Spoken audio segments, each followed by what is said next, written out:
In our quest for the perfect off-grid campsite coffee, we've come across this, or we've bought this Bellman CX25P. There is a Bellman CX25 which doesn't come with this gauge. I made the mistake of buying the 25 and didn't get the gauge. Had to sell that on eBay and buy this one. This one's stovetop coffee machine, doesn't make a true espresso. The pressure is about 1 bar. The true espresso is about, I think, 8 bar or something like that. So just running through the machine, coffee spout here. The coffee comes out of this port here, and this is a steaming arm to stretch or steam the milk. And it will make a reasonably good coffee. We've used it quite a few times. We haven't had any problems with it. It's very, very easy to use. Straight out of the box, made a very, very drinkable coffee. Just follow the instructions that come with it, which are relatively simple. Pulling it apart, this is to take the coffee arm off the top. I've got a basket inside it, much the same as a mocha stovetop machine. This comes with an adapter. Without the adapter, this coffee, full of coffee in here, will produce 9 cups. In that way, it will produce 6 cups, and turning it around, it will produce 1 cup. Sorry, 3 cups. So 9, 6 and 3.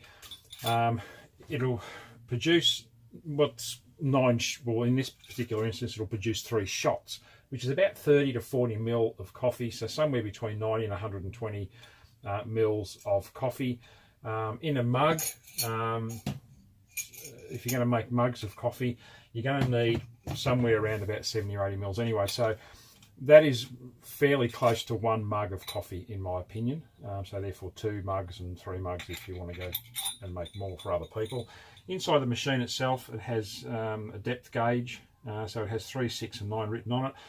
In this instance, we're going to make 1 cup or 1 basket. The smaller adapter, and the water for the 3 lines up with this fold in the machine itself. So if put it in cold water, apparently cold water will produce a better coffee than if you put hot water in it, although hot water will reduce the time substantially. So what we've found with this machine is that the coffee that it produces it's nice and it's quite drinkable, but it's not a very strong coffee. So we're in the process of trying to work out and experiment on ways to make that coffee a little bit stronger. The finer the grind of coffee, the stronger the potential of coffee that will come out once it's brewed, because the theory is, well, not the theory, the science is that there is more coffee in contact with the water that's passing through.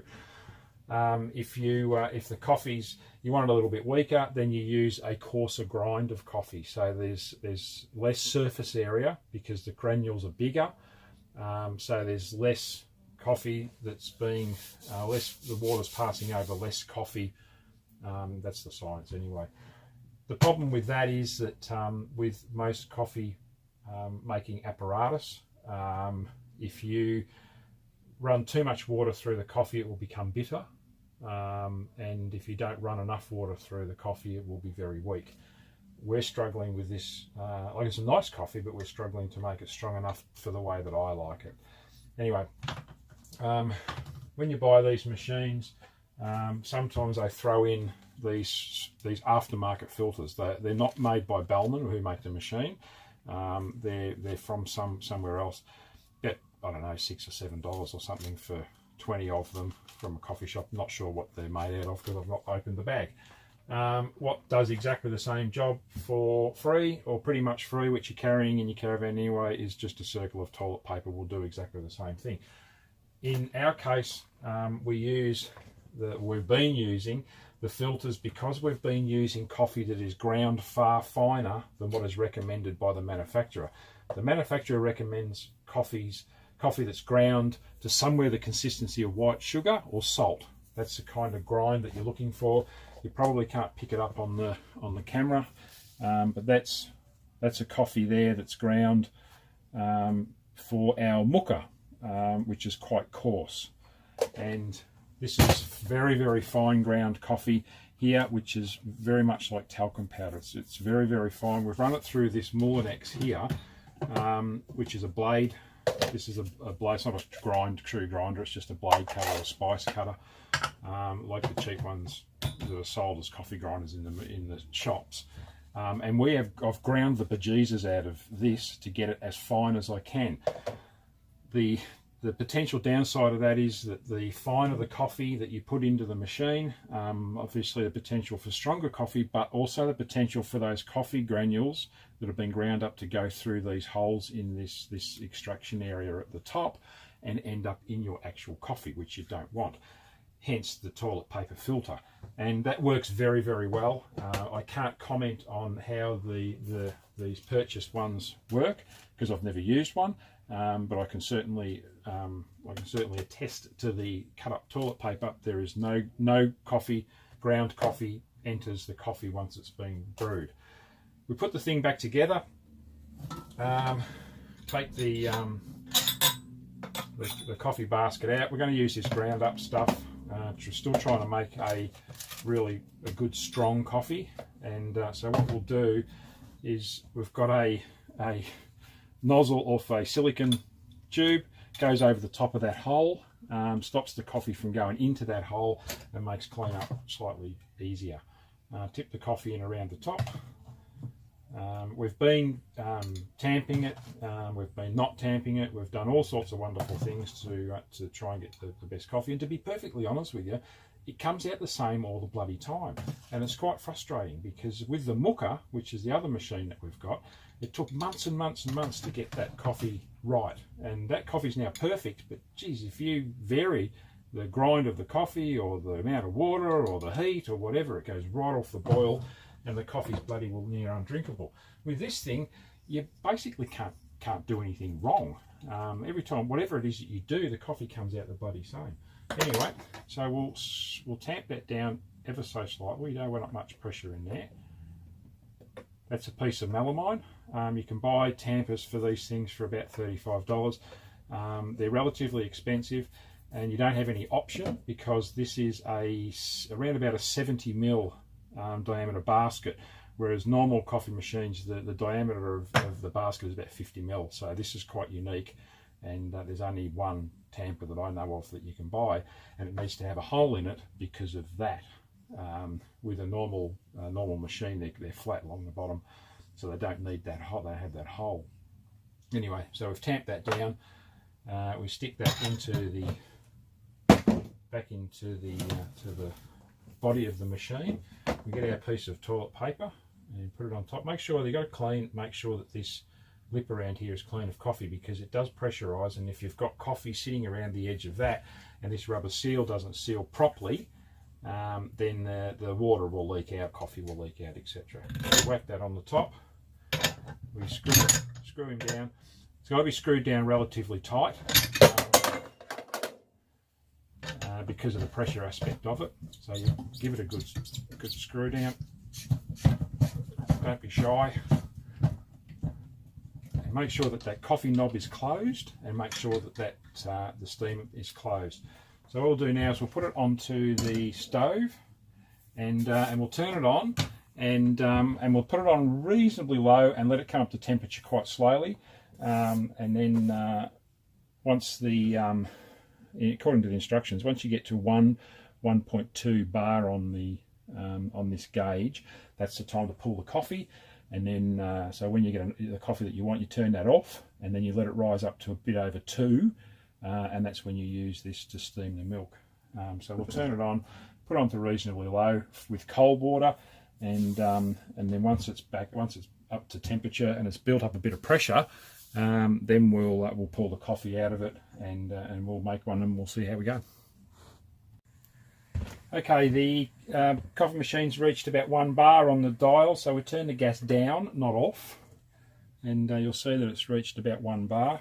We got to this point before, between the first segment of this video and now, and when I was pulling the coffee, I dropped it.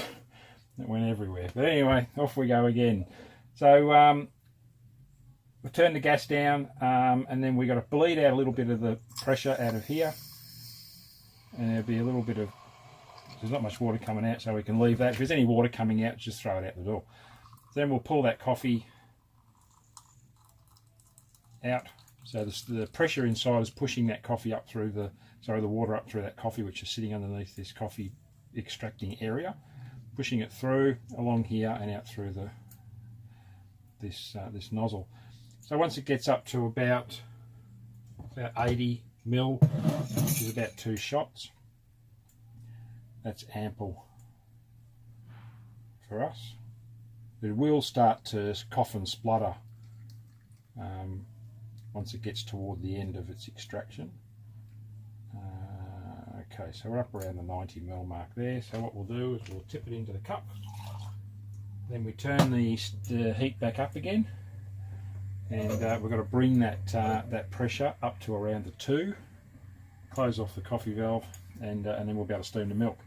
One of the important things that you need to take into consideration with these types of machines, well, anything actually that you put on the stove, you don't let the flames bleed up the side of the device, because it's going to start melting these plastic things or burning them.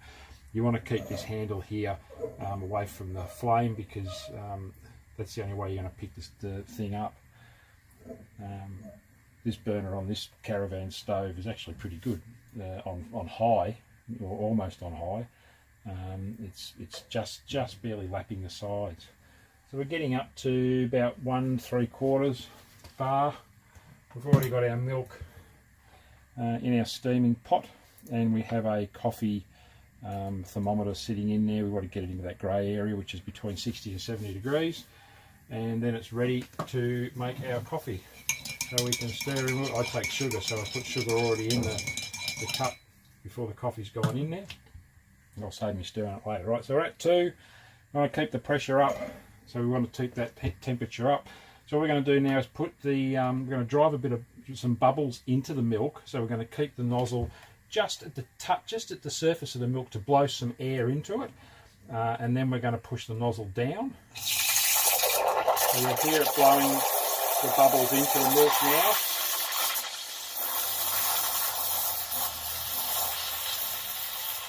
And once we've blown a bit of bubbles into it by just having that tip of the steaming wand just at the surface of the milk, then we're going to drop that tip into the milk, and we're not going to bring it back out again, because now what we want to do now is we want to roll that milk over, and that will stretch it and steam it and make it in the consistency that we're after. So it's a good idea to have a rounded bottomed container, because it helps the milk to roll. But you just watch YouTube videos and you'll work all that stuff out. So we're just going to watch this gauge now. It'll get up to around about the 70, 60, 70 mark. The gauge thermometer will be a little bit behind the temperature of the milk. So if you take drop the jug away from the milk at 60, it's probably going to be about 65 by the time the thermometer catches up. So we're rolling that over. It's getting way too hot to touch underneath, which is about where we want it. We get about 65 on the gauge. I like my coffee's reasonably hot. We'll turn that steam off. Another very, very important thing is to turn the gas off, because we don't need that anymore, and clean this steaming area straight away. Don't leave it, because you don't want germs building up in there, and you don't want the milk to cook itself onto the wand. And just like a very trained barista in the most expensive coffee shops, you give it a bit of a clean by opening up the valve and blowing that out. So then we'll make this settle. We don't need the thermometer in here anymore. And then what we're going to do now is just going to swish it around. And if you swish it around, you probably can't pick it up on the video, but if you swish it around, it'll start to pick up. It'll start to shine. The surface of the milk will start to shine. It'll start to reflect the lights, and that's exactly the point that you want to have it. So that's a latte. So then what we do here is we drop the milk from the side of the cup into the middle, and consistently, and then we wiggle it, and then we draw the little heart across the top of it. Of course we can't do it because we ain't that good. And give it another mix.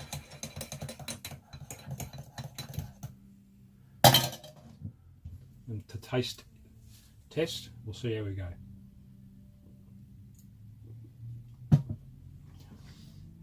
It's a good coffee, but it's just not quite strong enough for me. If you like your coffee, you know, relatively mild, then you're going to love this machine, because the straight out of the box it's producing a very, very good coffee, just a little bit on the weak side. So I'll let this machine cool down. I'll open it up and show you what it looks like before I clean it. You'll see that the remnants of the toilet paper that's still on top. There's absolutely no grinds that have come through into that coffee, so that toilet paper has worked every bit as good as the purchased stuff. So we need to let this pressure drop back down to 0, and we can do that by opening the valve, letting the steam out. Once that's cooled down and the steam's finished, there's no pressure in it, we'll open it up and have a look. Okay, so it's cooled down enough. We've cracked the pressure. The valves are still open, nothing coming out, so we can safely open it up. It's still hot here to touch, so we're just going to chuck it into this bucket of cold water.